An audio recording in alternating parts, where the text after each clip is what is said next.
This will be a 200 literary. Ready? Begin. Ladies and gentlemen, tax cuts are very desirable. I have no problem with a middle income tax cut. I hope we go on with a sensible tax cut, even if it is symbolic.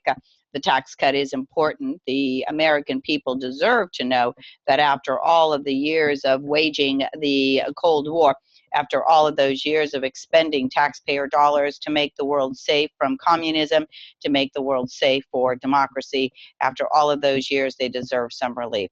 So we ought to have a tax cut. There is nothing wrong with a tax cut. A tax cut does not mean we cannot also have a job investments bill and cannot have a job creation bill of the magnitude I am talking about. We have to have some way for people to earn the income necessary to take care of themselves so that we do not have a drain on the government one way or another. There is a great deal of talk about getting people off welfare, and that is a great drain on the government. But take a look at the unemployment insurance and the people who go off unemployment insurance, and you will understand there is another problem. The anger that is out there also leads to many other kinds of problems. So in place of a bill which has been proposed by the Republicans, which is basically a bill which calls for the creation of jobs through tax cuts, the Progressive Caucus would like to offer a real bill that talks about physical capital investment. They propose to provide an additional $10 billion in highway and bridge maintenance spending per year over the next 2 fiscal years. As much funding as possible would come from the surplus that is already there in the transit account of the Highway Trust Fund. We estimate as much as $4 billion may be in the Highway Trust Fund. That is one place we could get funds without jeopardizing any other programs or any other aspects of the tax relief program being proposed for middle-income taxpayers. In 2003, the Federal Transit Administration report noted that to maintain the nation's highways and bridges at the 2001 level would require an additional outlay of $19.5 billion to correct overall deficiencies in the highway system, would cost $212 billion.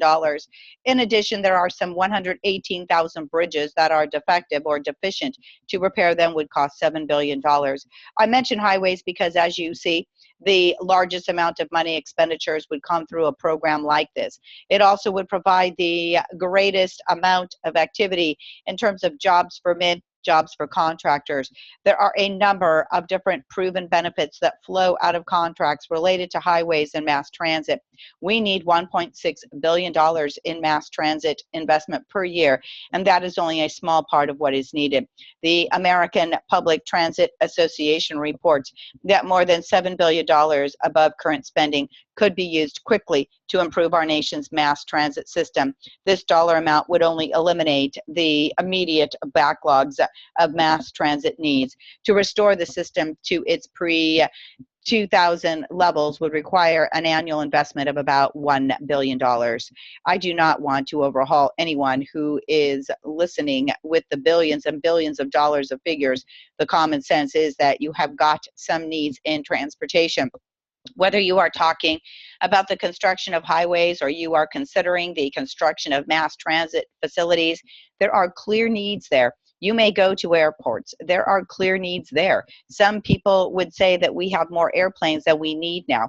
They would say that we are overbooked and our capacity is greater than we need for airlines.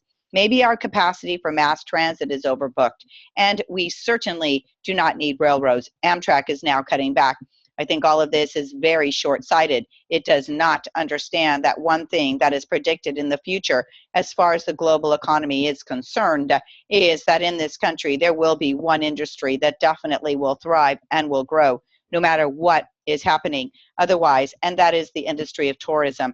Tourism in New York is the largest industry already, and it is growing. It is the one industry that is not stagnant. All of the hotels are full right now. You know, China has a population of 1 billion people at least, if just 1/4 of the Chinese become middle class and decided to travel to America as tourists, that Chinese middle class by itself would produce 25 million more visitors to the United States that we have now. Of course, the middle class is growing rapidly in other parts of Asia also. We have had the Japanese visitors that are part of the present equation. The largest number of visitors in New York City in terms of tourism are Germans and Japanese. They have not been around for a long time. So I am talking about not German and Japanese, but just the additional tourists that you would realize from other parts of Asia, including China. It would mean 25 to 30 million visitors coming to the United States. So does it make sense to build an infrastructure now, which is second to none? Does it make sense to invest in the infrastructure now? Yes, it does. At the same time that you are investing in an infrastructure that we know will be needed, you also are providing jobs at a time when the economy is undergoing a transformation. And there are a lot of things happening that cannot be explained. You can provide the work in a surefire, sure shot operation. We know we are going to need transportation. We know we are going to need an infrastructure.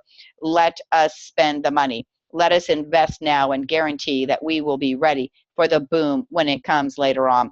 We also need environmental cleanup because neither tourists nor residents will be able to enjoy our cities and our suburbs unless we clean up some of the environmental mess that has been made. We are talking about 25 to $100 billion, which could be spent over a 10-year period. If we begin now, there are large amounts of sound investments, sound expenditures that could be made in the environmental cleanup. The Community Development Block Grant has dealt a number of years with infrastructure problems that exist in the urban centers. Just rehabilitating schools and libraries alone would cost about $3 billion annually over a 2-year period to repair, renovate, or alter. The tax cut proposals that are being made by the President and the Secretary of Labor are all built around education and young people. Those young people need more than help from their families in order to be able to go to college. They also need some decent schools right now. There are large numbers of not only elementary and secondary schools that need repair and rebuilding, but the infrastructure of our colleges and our universities, their laboratories, their computer facilities, their infrastructure, that allows them to hook up with all kinds of present day computer facilities. All of that is decaying and needs to be repaired, and in many cases needs to be built from the ground. It would be an investment consistent with what we want, along with the jobs, of course. I very much agree with the present emphasis of the Secretary of Labor and the President that job training would be necessary. Much of the training that is going to be done will be done in the school facilities in the colleges.